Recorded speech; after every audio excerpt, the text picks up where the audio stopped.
Hi everyone, this is Sukhvinder Singh. Welcome back to our channel. आज का हमारा टॉपिक कुछ डिफरेंट है। वो कहीं ना कहीं जो वर्ड्स हैं मोडेल्स का पार्ट आते हैं, लेकिन मैं उनको आज डिफरेंटली आपके साथ शेयर कर रहा हूँ। तो यहाँ पे हमारे वर्ड्स हैं was having to, is having to, will be having to. ये जो हैविंग टू आ रहा है, ये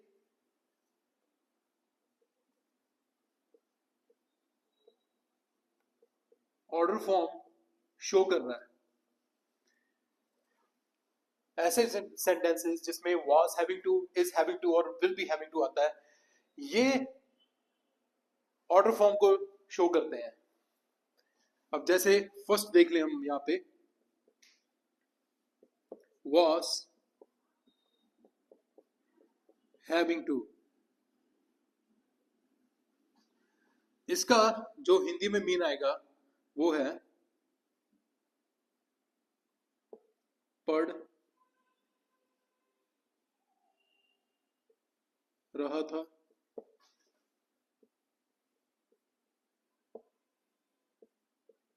पढ़ रही थी,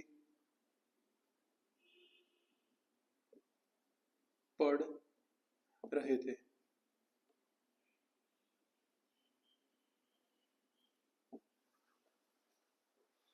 मतलब जो ऑर्डर है यहाँ पे वो एक फिक्स्ड है।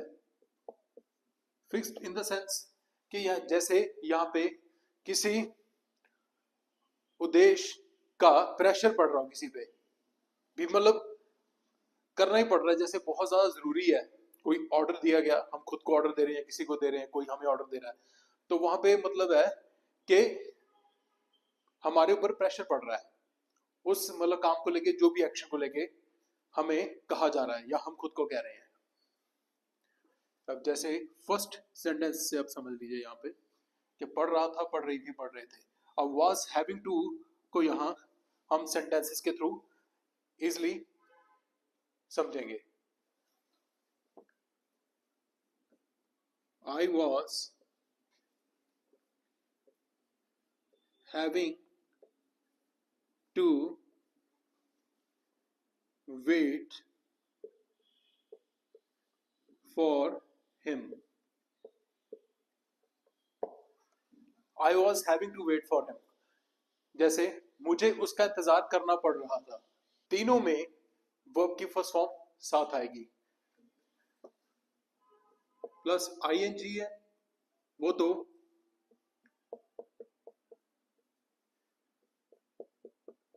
यहां से कॉमनली शो हो रहा है कि हैविंग टू वर्ड साथ में आ रहा है। आईएनजी आईएनजी आईएनजी, यहीं से क्लियर हो रहा है कि वर्ब की फर्स्ट फॉर्म तो आ रही है, प्लस आईएनजी साथ में आ रहा है।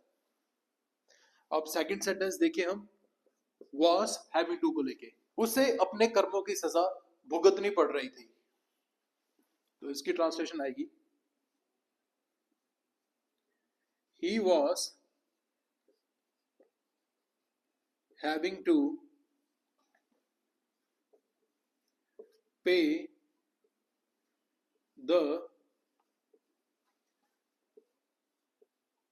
price of his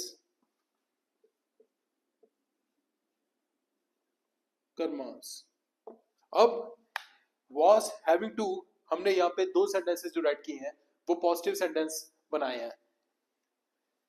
अब इसका इंटरप्रेटिव बनाना हो तो उसमें क्या होगा कि जो was वर्ड है वो पहले आएगा, like was I having to wait for him, क्या मुझे उसका इंतजार करना पड़ रहा था। मीन टू से पहले ये हेल्पिंग वर्ब आएगा, फिर कोई सब्जेक्ट या ऑब्जेक्ट आएगा, फिर हैविंग टू वर्ड आ गया, वर्ब की फर्स्ट फॉर्म आ गई और बाकी का सेंटेंस। नीचे इसी तरह नीचे देखते हैं, was he having to pay the price of his karmas, क्या उसे अपने कर्मों की सजा भुगतनी पड़ रही थी।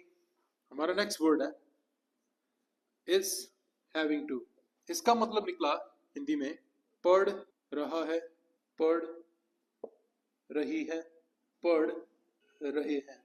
तो जैसे फर्स्ट सेंटेंस में इसकी क्लैरिफिकेशन ले लीजिए। मुझे आज चल के जाना पड़ रहा है, इसकी ट्रांसलेशन आएगी I am having to go by walking. Second sentence है यहां पे, they are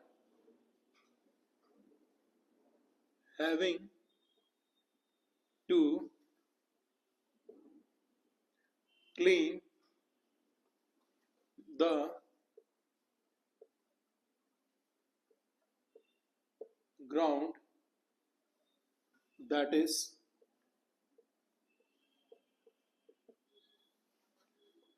filled with litter।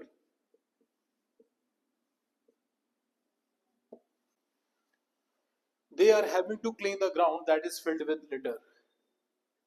उनको ग्राउंड साफ करना पड़ रहा है जो गंदगी से भरा हुआ है।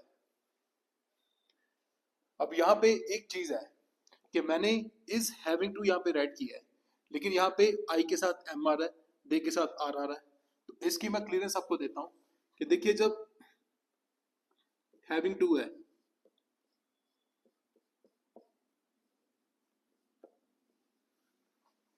इसको जब हम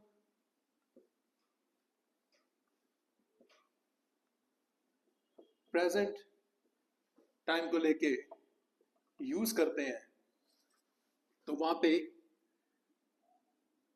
इज एम आर का यूज साथ में आ जाता है। आई होप ये तो कॉमन सी चीज है क्लियर करने के लिए, लेकिन फिर भी मैं इसके साथ दो क्लियर कर रहा हूं, आपको कोई कंफ्यूजन ना हो।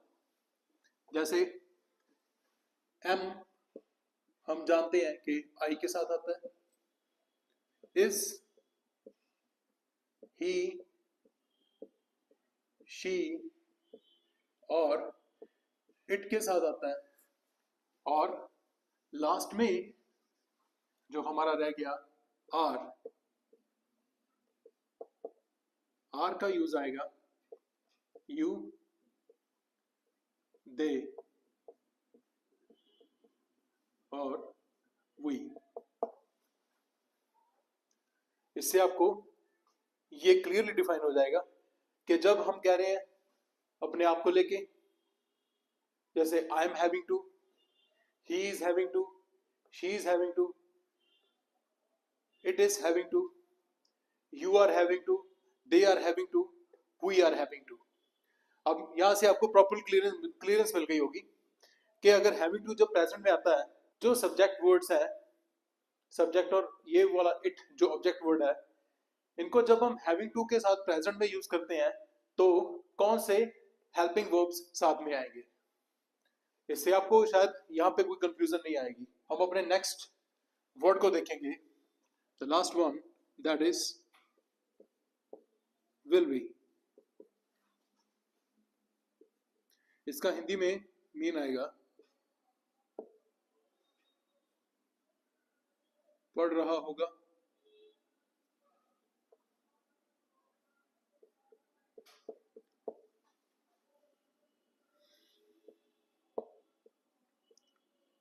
पढ़ रही होगी,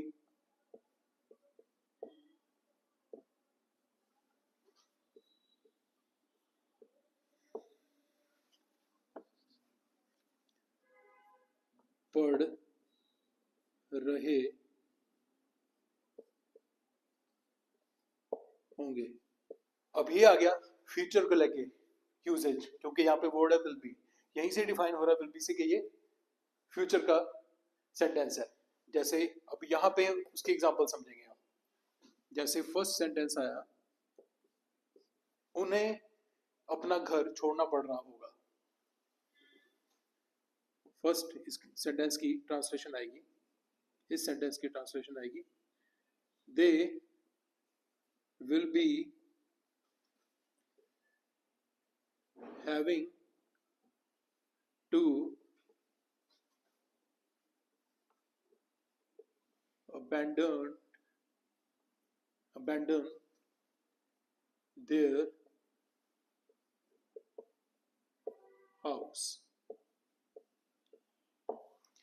They will be having to abandon their house. उसे उसका साथ देना पड़ रहा होगा. इसकी ट्रांसलेशन आएगी he will be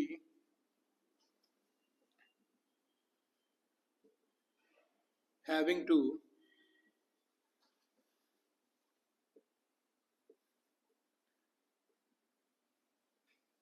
accompany him.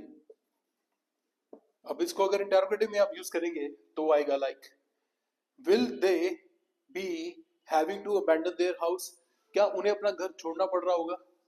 Interrogative में जैसे विल है, ये फर्स्ट आया, उसके बाद सब्जेक्ट या ऑब्जेक्ट आया, मतलब ये फर्स्ट आया वर्ड, फिर आया उसके बाद subjective object, be probability word, having to,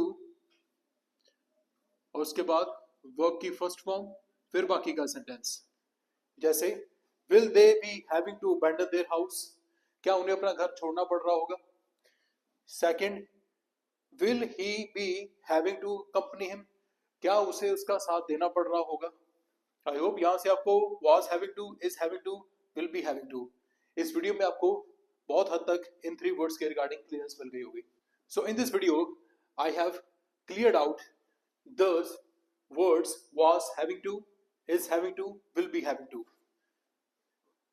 I hope as per the clearance I have given to all of you in this video regarding these 3 words, you may have received good information, and I better hope कि इससे आपको इन 3 words की usage अब easy लगने लगेगी.